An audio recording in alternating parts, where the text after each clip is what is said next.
Pigs in a blanket, fry like bacon. Pigs in a blanket, fry like bacon. Pigs in a blanket, fry like bacon.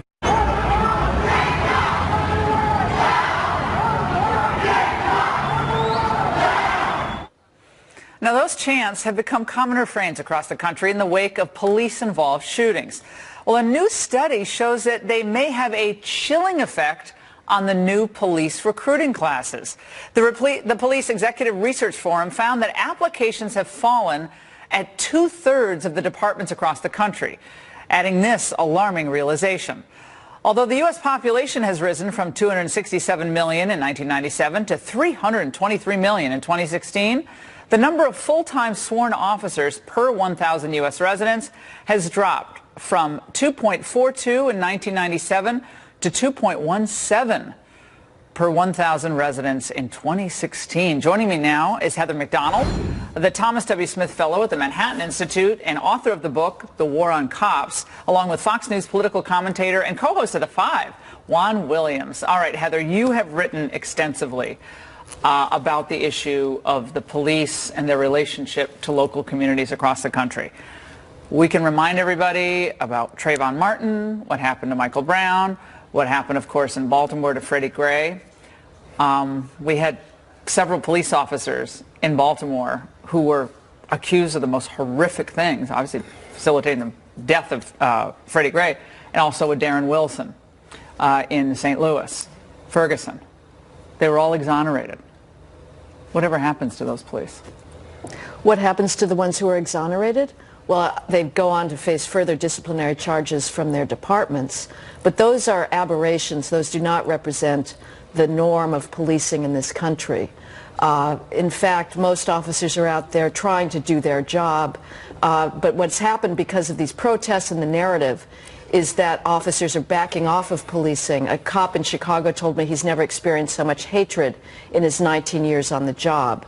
And so it has had a result on recruiting. And my point in raising that is they were called pretty much every name in the book. Darren Wilson hadn't had a single disciplinary action, I believe, against him when the death of Michael Brown occurred. He discharged his weapon. It was supposed to be hands up, don't shoot, except that never was said. So my point is, police are accused, even when they're exonerated, their life is pretty much destroyed. Who wants to sign up for that, Juan Williams?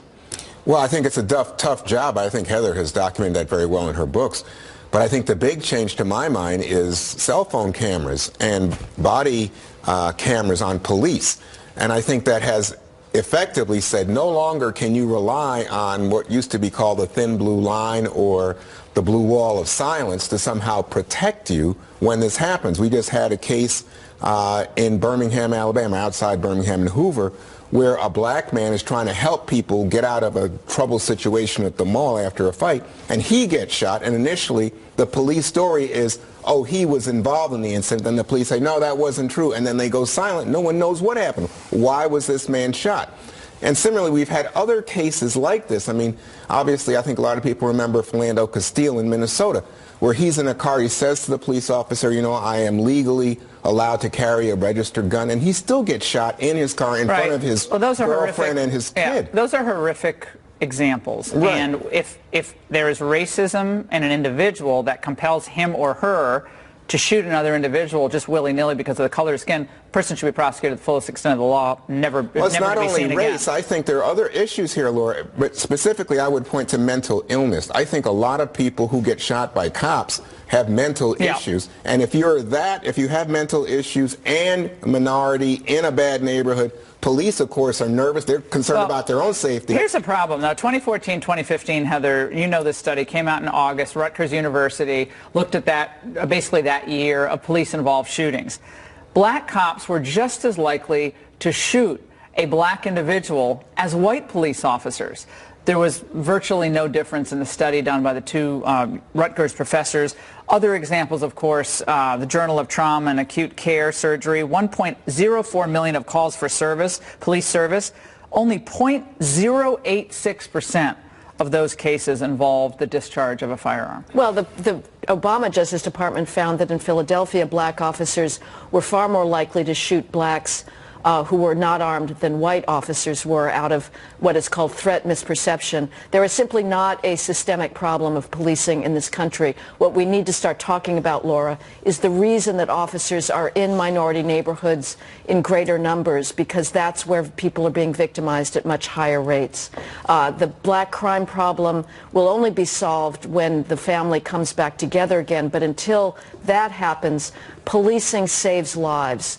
And when police back off... But if they feel like they're the targets, Heather, and Juan, I want you both, they feel like they have the target on their back. Because if they protect themselves, acting in a split second, they've been trained, but if they hesitate, they could be killed. If their weapon discharges, which almost never happens, look at these statistics, they could be sued.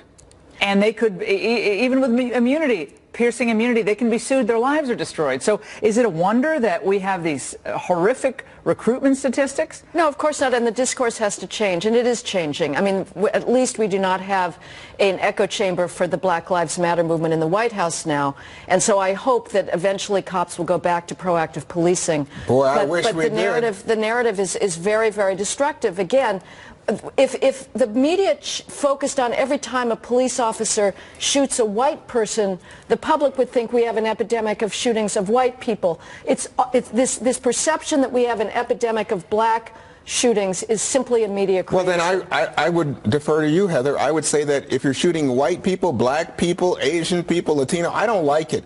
The police have the authority of state in terms of carrying the weapon. And when you see the kind of reaction, especially from poor black communities, that feel that the police don't show up in terms of serving them, instead they show up and treat everyone as a suspect, and people, especially young men, feel intimidated and bullied, I think you understand we have a problem. That's not what I've heard. I've heard they want the police. If we don't start recruiting police in New Orleans, I think last time I checked, they had 800 spots open in New Orleans. Just in the city of New Orleans. Maybe that was the last time I checked, maybe it was 6 months ago.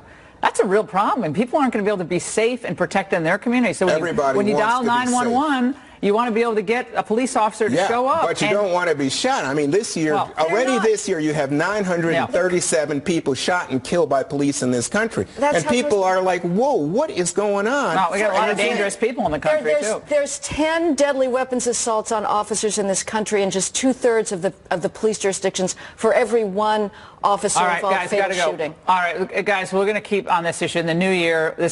We have to see progress in the way police are recruited and the rules of engagement. We have to see improvement.